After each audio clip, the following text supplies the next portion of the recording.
सर्वांना नमस्कार। या व्हिडिओच्या माध्यमातून आपण जाणून घेणार आहोत की प्रधानमंत्री मातृत्व वंदन योजनेअंतर्गत आपल्याला काम करायचं आहे। एसओ लॉगिन वरून आपली माहिती अपडेट केल्यानंतर डीएनओ लॉगिन वरून ते व्हेरीफाय करण्यात येते आणि त्यानंतर एक रजिस्ट्रेशनचा मेसेज अंगणवाडी ताईंच्या रजिस्टर्ड मोबाईलवरती येतो। तो मेसेज आल्यानंतर आपल्याला आपला पासवर्ड कशा पद्धतीने रिसेट करून घ्यायचा आहे या व्हिडिओच्या माध्यमातून आपल्याला जाणून घ्यायचं आहे। कारण पासवर्ड यूजर आय डी असल्याशिवाय आपण पुढचं काम करू शकणार नाही, तर म्हणून तो कसा रिसेट करायचा तर या व्हिडिओमध्ये मी ज्या पद्धतीने सांगते त्या पद्धतीने तुम्ही जर केलं तर तुमचं पासवर्ड रिसेट होईल आणि तुम्हाला आठवणीत राहील असा साधा सोपा पासवर्ड तुम्हाला टाकायचा आहे की आणि जेणेकरून आपल्याला प्रधानमंत्री मातृत्व वंदन योजनेचं जेव्हा आपण ॲप डाउनलोड करू त्यामध्ये तो टाकून आपल्याला पुढील काम करायचं। सर्वांना नमस्कार। या व्हिडिओच्या माध्यमातून आपण जाणून घेणार आहोत की एसओ लॉगिनवरून माहिती अपडेट झाल्यानंतर डीएनओ लॉगिनवरून व्हेरीफाय झाल्यानंतर एक मेसेज अंगणवाडी ताईंना येतो आणि अंगणवाडी ताईला तो मेसेज आल्यानंतर तिला स्वतःला आठवणीत राहील अशा प्रकारचा एक पासवर्ड रिसेट करून घ्यायचा आहे। ते काम आपल्याला लवकरच करायचं असल्यामुळे आपल्याला जर ही प्रोसेस माहिती असली तर आपण आपल्या स्तरावरून आपलं पासवर्ड रिसेट करू शकतो। यासाठी आपण जाणून घेऊया। गुगलवरती आपल्याला काय करायचं आहे, सुरुवातीला pmmvy.wcd.gov.in वरती जाऊन त्याला क्लिक करा। अशा प्रकारचं पेज संपूर्ण पेज ओपन होईल आणि इथे ओपन झाल्यानंतर आपल्याला पाहायचं आहे की pmmvy.wcd.gov.in वरती तुम्हाला क्लिक करायचं आहे। क्लिक केल्यानंतर अशा प्रकारचं पेज आपल्यासमोर ओपन होईल आणि इथे एक्झॅक्टली आपल्या डाव्या बाजूला इथे लॉगिनचं ऑप्शन दिसतं आहे।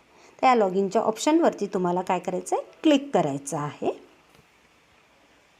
पेज आपल्यासमोर ओपन होईल ज्यामध्ये यूजर आय डी आणि पासवर्ड आणि कॅप्चा असं असलेलं एक स्क्रीन ओपन होईल। आपल्याला आता काय करायचं आहे, यूजर आय डीमध्ये आपल्याला जो मेसेज आलेला आहे त्यामध्ये जो ANG आणि जे काही असेल जो नंबर असेल तो आपल्याला या यूजर आय डीमध्ये टाकायचा। एक लक्षात ठेवायचं, या ठिकाणी पासवर्ड तुम्हाला टाकायचा नाही, फक्त काय टाकायचं आहे, यूजर आय डी टाकायचा आहे, पासवर्ड टाकायचं नाही आहे आणि जो समोर कॅप्चा दिसतो आहे तो कॅप्चा टाकायचा आहे। कधीकधी हा कॅप्चा जर तुम्हाला वाचायला अडचण होत असेल तर याला पुन्हा रिफ्रेश करायचा, दुसरा येईल तो एक्झॅक्टली टाकायचा आहे, जशाचा तसा या ठिकाणी टाकायचा आहे। याला लॉग इन करायचं नाही आहे तर आपल्याला काय करायचं आहे, फॉरगेट पासवर्ड करायचा आहे। परत एकदा सांगते, यूजर आय डी टाकायचा आहे, जो आपल्याला जो मेसेज आलेला आहे त्याच्यामध्ये जो ANG जे काही नंबर असेल तुमच्या अंगणवाडीचं की जो काही आलेला असेल ते टाकायचं आहे, पासवर्ड टाकायचं नाही, कॅप्चा एक्झॅक्टली टाकायचा आहे आणि या लॉग इनच्या खाली जे आहे फॉरगेट पासवर्ड आहे त्याला क्लिक करायचं आहे, म्हणजे तुम्हाला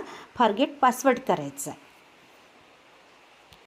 फॉरगेट पासवर्ड केल्यानंतर अशा प्रकारची स्क्रीन आपल्यासमोर येईल आणि या ठिकाणी परत तो यूजर आय डी मागतो, तर मग जो आपला यूजर आय डी आहे तो यूजर आय डी टाकायचा आणि कॅप्चा टाकायचा।